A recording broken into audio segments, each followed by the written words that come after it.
You are listening to the Level Up Your Gaming Podcast, Episode 7, Improving Your Combat. Today we talk about all things combat. Jared and I give various suggestions on how to improve your combat and give it more spice.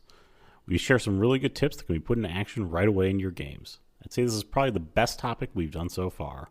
Small disclaimer, there is a bit of feedback from the environment in the episode. We are working to clean this up in future episodes, so please stick with us. If you'd like to participate in the discussion or leave us feedback, you can contact us at levelupyourgamingpodcast@gmail.com. Also, if you like the show, please subscribe, leave us a review, or tell a friend. Now sit back and enjoy the episode. Welcome into the Level Up Your Gaming Podcast. My name's Aaron, and across from me is the man who loves guns, Jared. Hey everyone, how are you doing? Today we're going to be talking to you about improving your combat. But before we do, if you want to get a hold of us and contact us, give your thoughts or feedback to the game, to the show, I should say, contact us at levelupyourgamingpodcast@gmail.com. And please subscribe and share this podcast with your friends. We are growing the thing organically, so if you like the show, leave us a good review on the site. If you don't like the show, please do not leave us a review. Gotta stop saying that. It makes us sound really bad. If you want to give us constructive criticism, send us a quiet email. Yes, that would be how I... Okay. Aaron is Listen, #evil. We shamelessly plug our podcast in the middle of our podcast, so we're going to shamelessly ask for good reviews. All right, then I get to shamelessly plug Cheetos at least once today. Of course you can. Or we could say, like, Disney Plus, we want you to sponsor us. Oh, Disney Plus? Heck yeah. Thousands of channels, endless viewing capability for both adults and children. Disney Plus, the way to go. All right, so we're giving Disney free advertising. Jared's also going to do like Disney Plus. I know. Mandalorian was awesome. Listen, it's a great show. I mean, and Beauty and the Beast ain't half bad. Let it marinate.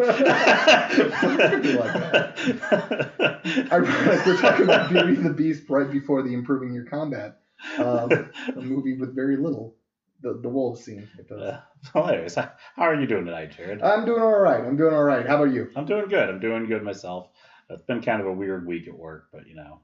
Well, you had a big release coming out, didn't you? Yeah, we did have a big release there at work, so I'm glad that that's done, and that I'm not a part of it anymore, and it's over, and I can put it in my past, and I don't have to deal with it anymore. We can talk about gaming, and we can do a little bit of gaming later tonight, actually. Yeah, we're going to do it tonight. Yeah. So, improving your combat. This is, I guess, it's not a shameless plug because you can go with any manufacturer, but the first thing that I would recommend for every storyteller to make a purchase on or locate on the internet is a random hit generator. Many combats, and unfortunately it's a problem that D&D, as my experience as a storyteller and as a player, D&D has one of the most difficult paths to making combat, for me, exciting. Why? Because it's hit, I got over his DC, I hit the villain, I do X amount of HP damage, next player, he rolls. And for me, that's just, it's very basic, it's very bland, and it disengages me. Why is combat important? Because it engages your players. Trust me, as your players, they're sitting back on, I really want to use that new AR-15 I just got. Really want to use it on a bad guy. Yes. Or the new Flomberg sword, or the new light/heavy blaster. Light/heavy, it's a thing. Okay, yeah, I hear you. Medium blaster? Yeah, and I'm going to agree to Jared's point. If you run the D&D combat with no, we're going to get into is adding flavor and spice to your combat. Okay, if you run it with no flavor or spice, at its heart and core, it is like doing an RPG combat in Final Fantasy. Okay, it is you hit, it does damage, you can see the counter go down, and we know we're getting close to killing the thing. Yay! But it's how at its base and core combat works. Even in White Wolf, which we end up doing. The base and core is you hit, you do damage, they roll soak, and the HP goes down. Okay, so if you want to run it like that, where it's like you're in a video game and you're doing things like that, which actually could be a very interesting thematic game if you wanted to do it. If that floats your boat. If that floats your boat.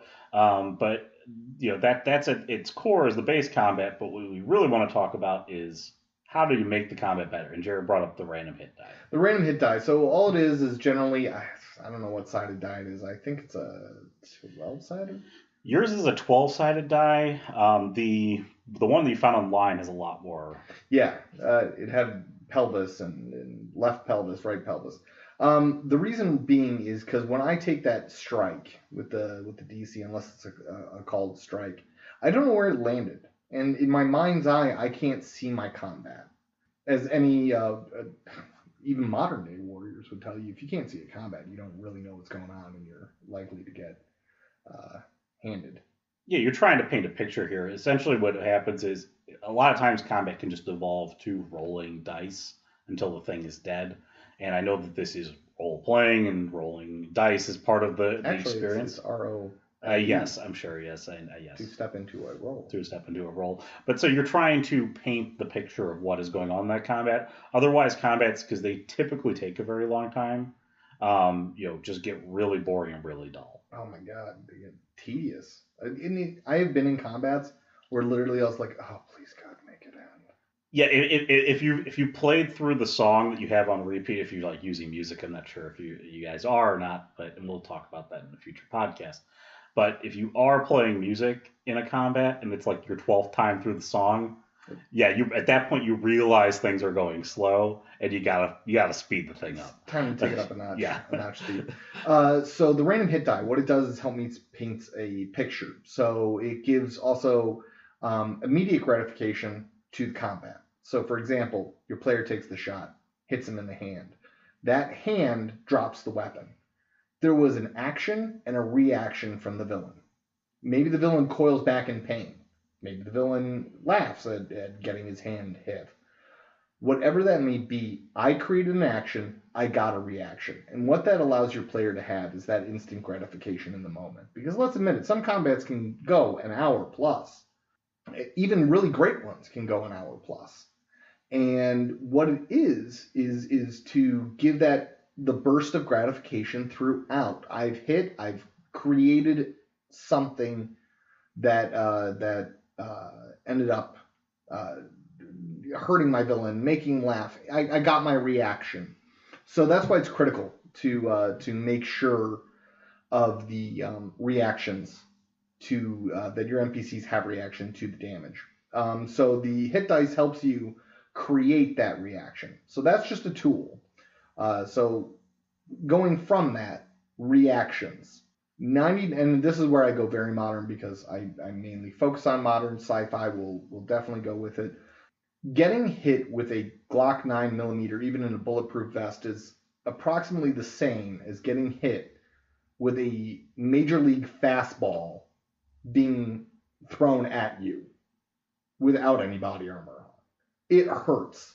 It doesn't matter if you are the most highly trained special forces guy in the universe. It hurts a lot. Now, adrenaline does come into factor, and you're not feeling pain as readily or as severely as you would because you got the pump through your blood. But for the sake of role playing, you do want to focus on reactions of your NPCs. They get shot, they get stabbed, they get bashed in the face with a mace. You need to provide your player an opportunity to understand that they had impact. Get it? Mm-hmm. Impact? Yes. Yeah? Uh-huh. Yeah? Is that a good one? Yeah. No. Your mouth says yes, but your eyes say no. They say no. So, so that impact gives me that small bit of gratification. Like, okay, awesome. I hit him. I did damage. And that's where it's great to have the little NPCs that are around. And that's something that I'm going to talk to in a few minutes about leveling out your combats, which is so difficult to do. But it is so gratifying in the end. I don't know why I'm having a whisper. But so reactions, big thing. Make them thematic.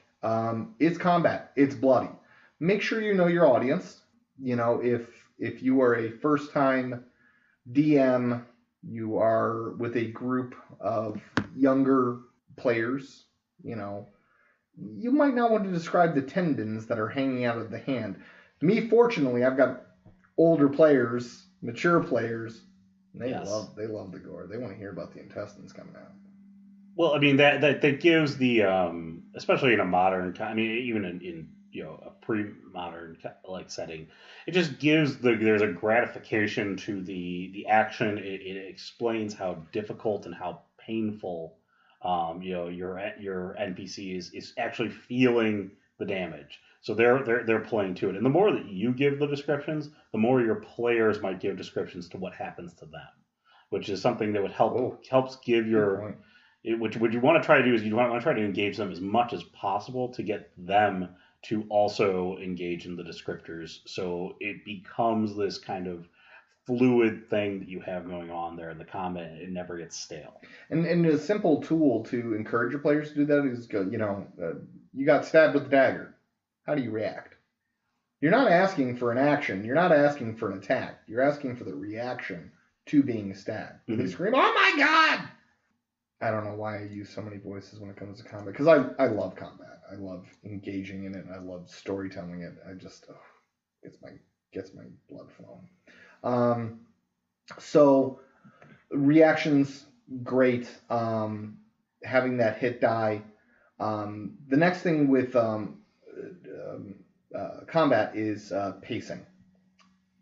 Sometimes in combat, what I have created or made sure of is that combat, I will pace it to how I want my players to feel. For example, in a modern game where the theme is very serious, it's very dark, I will make combat sometimes slower and more visceral. If it has been an action game, think of Bad Boys 2, I'm going to make combat very fast and not so visceral. If I'm just going for a quick fight, good solid one, I'm probably just going to, whatever pace we establish is the pace we establish. So when you do that in combat, especially when you are looking at your players, and trust me, try this just once for a fast-paced combat to put that stress, that fear in there, but you can't do it for too long, so you got to mind your timing on it. Is after the player hits, you give your description. You look to the next player, your action, and they go, nope, give me your action. I need it fast. The guy's coming at you with a sword. Come on, I need it fast, otherwise I'm going to have to move on. And you, bam, you can move on. Sorry you lost your action. You hesitated in the moment. Make sure your players know that you're being fair. You might not want to do it to the player who can be sensitive to those sorts of things. I know, for example, I can do it to Aaron. If I did that to Aaron, he'd probably be like, "You dick," but that was awesome. That I skipped him because he hesitated too much. But get in there and pace it up. Just one combat. See how it works and watch your players' reaction to it and ask for their feedback afterwards, because their feedback is going to be critical to know if they liked it or didn't like it. So another thing that I would also suggest in terms of the pacing there that Jared just mentioned with your combat, because pacing is everything in a combat, is really setting up the environment and the setting. So if somebody misses an attack, you're affecting the environment around your NPCs. It makes the thing feel very real, like you said, you're painting the picture. If you can't see it, it's not real. So if you're trying to make it real, which is the whole thing about role playing, is you're trying to give the visualization to somebody like you're reading a novel. Like that's the key, is you need to be able to make sure that the crate blows up if you miss the enemy because you shot the gun, something of that nature. Now enter the question of the battle map. So battle maps are fantastic. I love battle maps, especially nowadays. You can find them on Roll20. They're ready and available. You can make them yourselves out of pieces or tokens that people leave, or elements. They're called quite a few things. That's what makes them so hard to track and find. In all this advancement in technology of the world, and we've created these cool battle maps, Aaron and I started probably with like those tiny little hand whiteboards. Yeah, in nothing school. really beats a hand-drawn map. I'm going to say this because I'm old school, and I'm going to just say that right there. You're like totally about to go hipster retro on us. Oh, I'm so going to go hipster retro on you. I'm like, pen and a paper, and you just write down the lines. And Get out your graph paper, your triangle, and your pencil. The protractors. You would. I wouldn't put it past you. But like, so you can go super, futuristic here. I'm not saying futuristic. That's not the right word, but super technological, and go and create a battle map on Roll20, which is what Jared does. Jared loves doing that. And don't get me wrong, Jared just I just can see him in his free time like, yes. 50% of my job is graphic arts. So it's like, for me, it's the part of my job I love. So I mean, it's great. Like, you married your love of doing that with your job and whatnot. But so the other thing that we end up doing, but if you need to have a map, because let's say you need to inject a combat for some reason, and you don't have a battle map set up, hand-drawn map, perfectly fine, perfectly good. The only thing that I give a battle map advantage to is that they can be to scale. Oh, good. So we, as a gaming group, have always put up in the left-hand corner a little N2S, not to scale. Because we'd be complaining, like, I'd be standing like right next to the guy on the map, and Jared's like, "No, you're way further away." You're like 17 feet away. Like, Jared, on the map where our X's are touching. Like, we're holding hands according to your map. So yeah, it's definitely critical to make sure that you've got the map, you've got the environment, and making sure like things blow up. They miss, even if they hit a wall. It's sometimes so cool. For example, one of my favorite combat scenes, I guess, I hate going into stories for you guys, our listeners. I hate doing stories because I know you guys weren't there in the moment. But one time, Aaron's character was hiding behind a fence after he had engaged in a firefight in the house, I believe. We were in the lawn, and I jumped the fence to get away from the gun, and he just hears, like, from the other side of the fence, the cocking of a shotgun. And he goes, "Oh, beep," and that was my voice, not a technology right there. And the shotgun starts pouring through the fence, and I'm telling Aaron that the wood chips are flying over him, and I developed that scene, and it was fast and it was visceral, but it was I took time to almost slow motion the destruction of the fence around him to bring him into the environment and bring the realism. And it was very cool to do that and to have that opportunity, is because there was a battle map present with a fence. Yes. So that environmental, you do need to bring it. Your players need to have a very good picture, even if you cannot afford a system like Roll20 or a big whiteboard.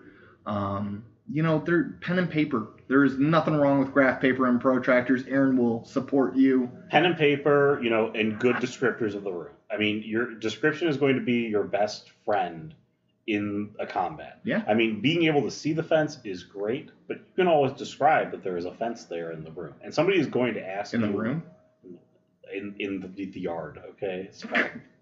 There's a fence in the room. Awkward. Who put this fence here? Christ almighty. That's what we used to keep the dogs in. But no, so they it's a baby gate. But having those descriptors about the combat itself lends it to you. Like just imagine a big like fight in a movie that you see. Okay, so like there's a couple different ways that fights are portrayed in movies. Some of them are really fast and close and tight, and some are slower and more drawn out and protracted. All those things are things that you want to try to incorporate into your combat to express and show how things are happening as the combat develops. So you're going to ask your player, what do you do? Okay, and we're in a modern combat. I'm going to shoot a gun. Okay, but the bad guy is going to try to dodge out of the way. The bad guy dodges out of the way. Okay, ooh, not very good description. Okay, the bad guy dodges out of the way. Done. But maybe the bad guy dies behind the counter, okay, and you hit the back window and it shatters, okay, because he got out of there. Reaction. So action and reaction. So you're seeing now how these things are playing out, and now the bad guy's behind cover, or maybe your player's behind cover, and it's you kind of want to box them in like they don't know what's going on around them, even though they know everything in the room. You're trying to avoid a metagaming standard here by trying to really engage them and focus them in that moment. And it's going to be really hard because obviously if somebody's hitting something and like the HP is going down on it or they're taking damage, players are going to go, oh, well, the target I was engaging with, I'm just going to stop and I'm going to kill that guy because that's you want to do that because that's how you finish a combat. Yeah. Okay, but at the same time, you're trying to get them to focus so narrowly on what the threat is to them that maybe you can trick them to be like, I can't hit that guy because I have to focus on this guy. This guy's like laying down the pressure on me, and if I get up and get out of cover to take care of that guy, I'm screwed. Oh yeah. So the next thing that I wanted to focus on was, and again, there are options that are very technology oriented. Roll20 has a system where you can put music into there.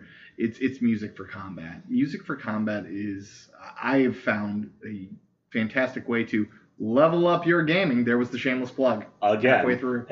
We've done it twice now, I think. Oh shoot, have we? Oh yeah, we'll do it 3 times. 3 times, folks. It's coming up. So, music. For those of you who don't have access to a whole lot of funds, one of the things that you can absolutely do is nothing but a CD mixtape or whatever in a CD player. It just happened to play in the background. And the music I make sure that it matches the combat.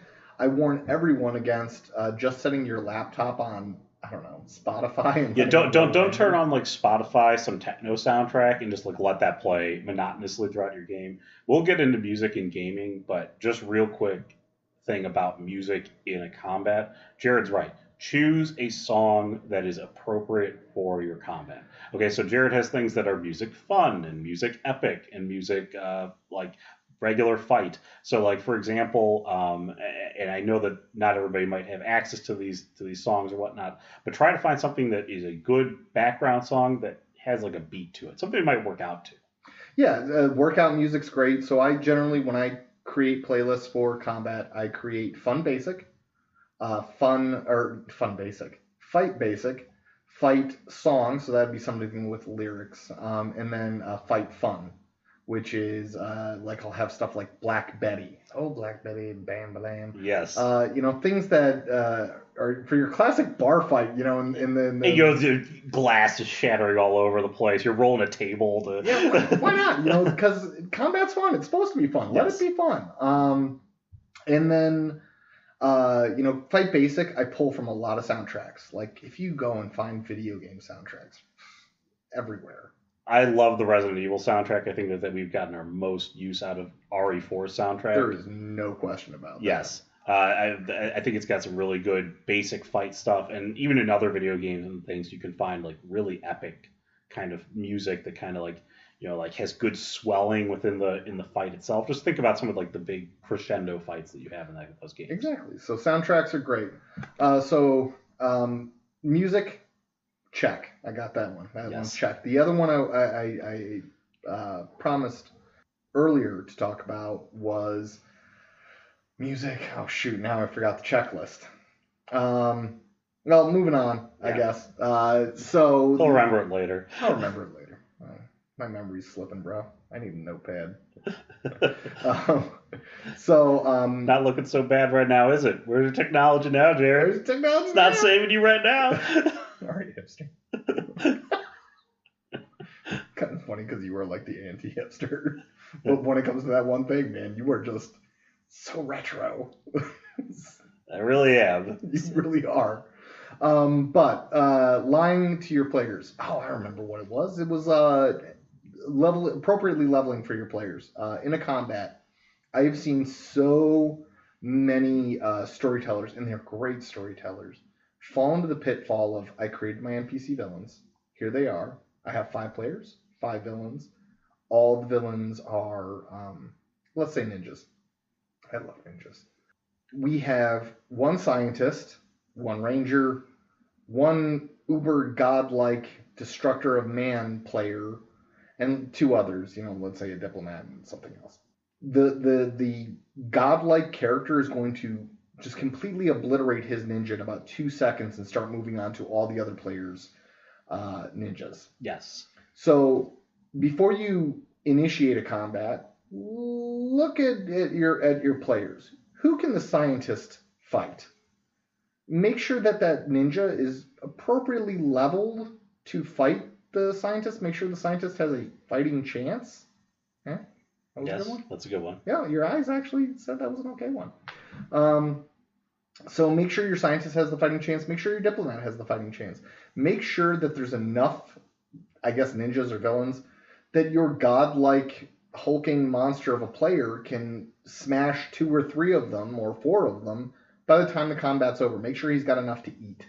It's like planning a meal. Yes. You got to make sure there's a vegetarian option. You got to make sure there's a vegan option. But before we go even a little bit further into this leveling your combat there, making sure that it's the appropriate level for your characters, nothing is going to make combats harder than having poor planning from the initial gathering phase. So if you aren't doing that session 0 and you aren't limiting the godlike player at session 0, this is where you're going to pay. This is where you're going to see it. This is where you'll see it, very clearly in combat.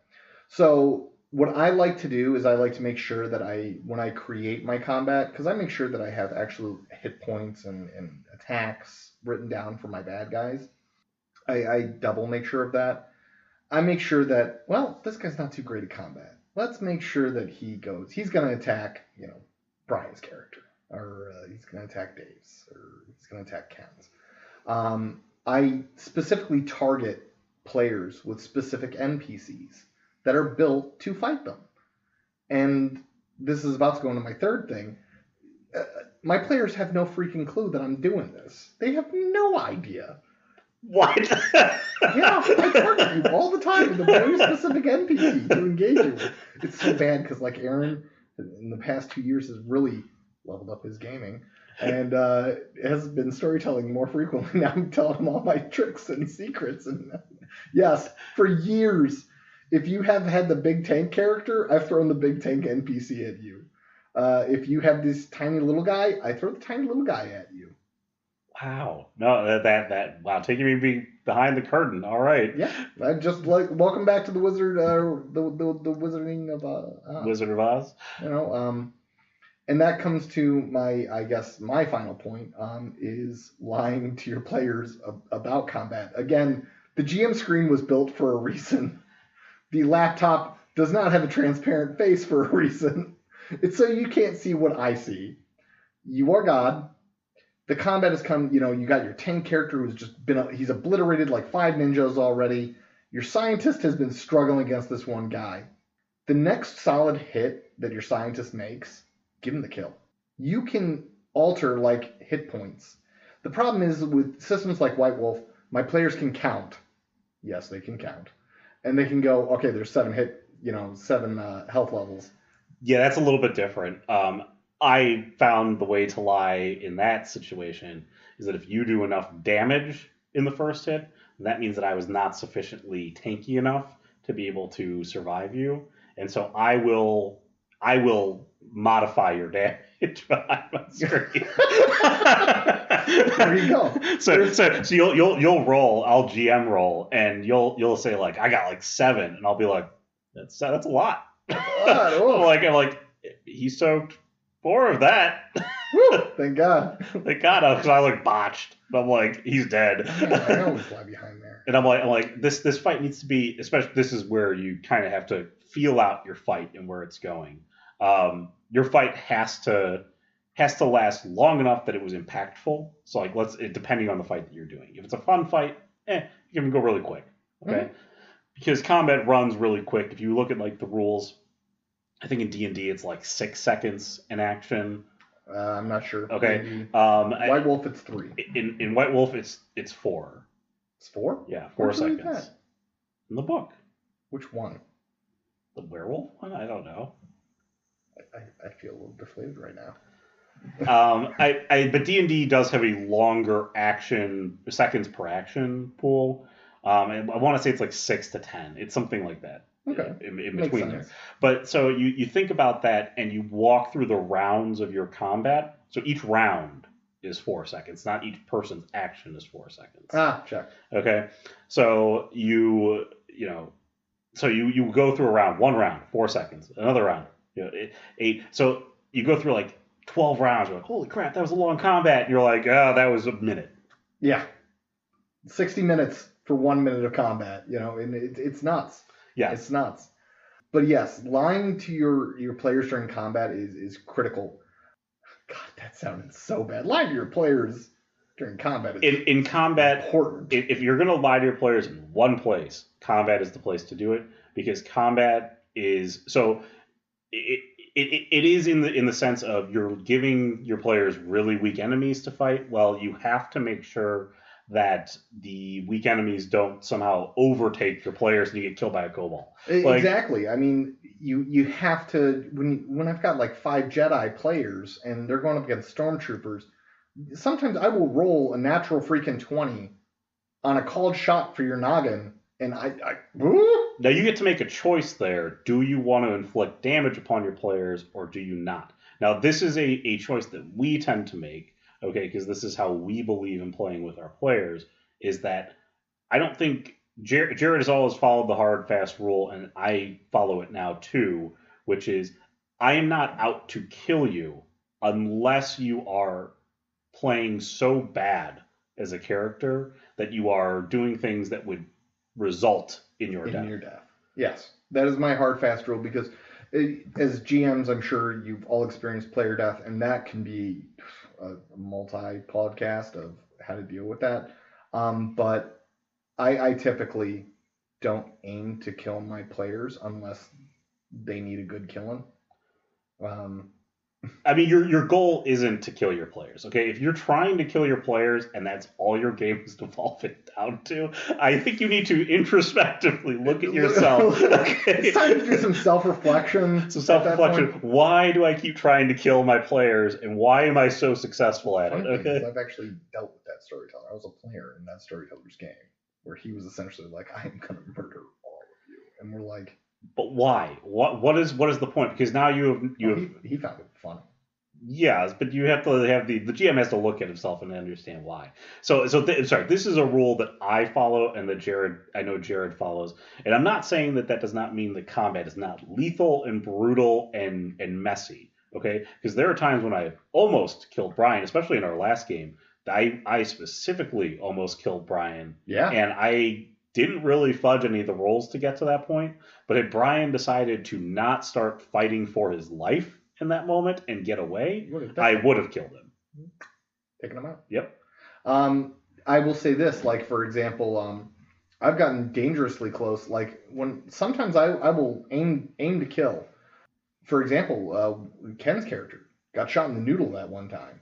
I did like 6 levels of damage in one shot. Yeah, I decided not to pull punches because that whole game was the subject was lethality of combat. That whole story was just one mass combat scene. It was a big combat. It was us versus 60 people. I mean, it was 7 versus 60. It was like 27. It was still a ridiculous number of people. It was and so here's the thing. In the combat, even though the combat lasted 3 game sessions, 3 4-hour game sessions. Yeah. Okay. Every moment of that combat felt dangerous.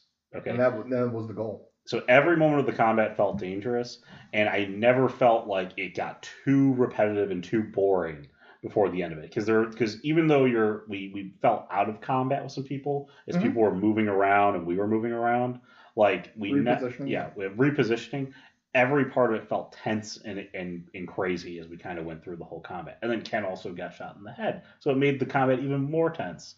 Okay, so that's the again, it's about adding in. So you don't have to kill your players to make the combat feel lethal and scary and dangerous. You don't. You can deal a massive ton of damage, and trust me, the other players are going to get the message like, oh, he's not playing this time. But that is also, on the flip side, there's the fights that are supposed to be lighthearted. The bar fight. The bar fight is one of my favorite fights. Just because everyone's looking for a good time. Now you will have the player that sometimes goes a little ham and starts killing the other bar patrons.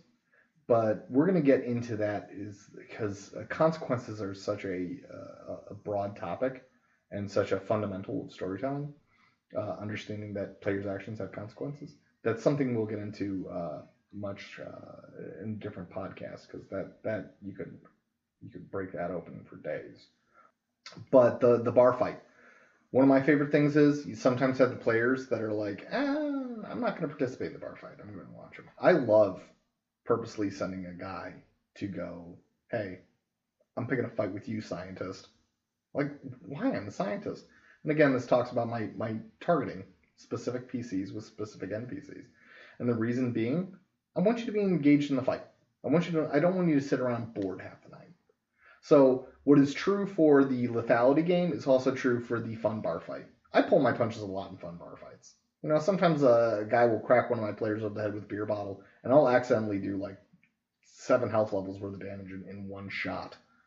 But choosing to not do that damage and lie to your players in the combat is key because, really that combat, the whole point there is you're trying to let your players have fun, blow off steam. Let's say you got a power player bruiser character who just wants to fight some people and, just beat some guys up. Like that's the time to do it. There you go. Have them fire away. This is your moment. But yeah, that's pretty much everything I had to talk about. Aaron, do you have anything that you wanted to add? No, not with this subject. Like I was bullet talking like the entire time. But it's good because we hit all the points that we wanted to hit about, leveling up your gaming, combat edition. That was 3. We got to 3. Cheetos, so delicious. You just can't stop eating them. Aaron's now getting with the Cheetos. But anyways, guys, thank you for joining us again. Guys and gals. Guys and gals. Sorry, that's a Midwestern thing, guys. You guys. Sorry. So thank you, guys and gals, for joining us. This is Level Up Your Gaming podcast. If you like us, go ahead and give us a subscribe. Follow us, give us a good review. We really appreciate it. Tell your friends about it. We'll talk to you next time. For Jared, I'm Aaron, and thanks for joining us, guys. Have a good night. Have a good night.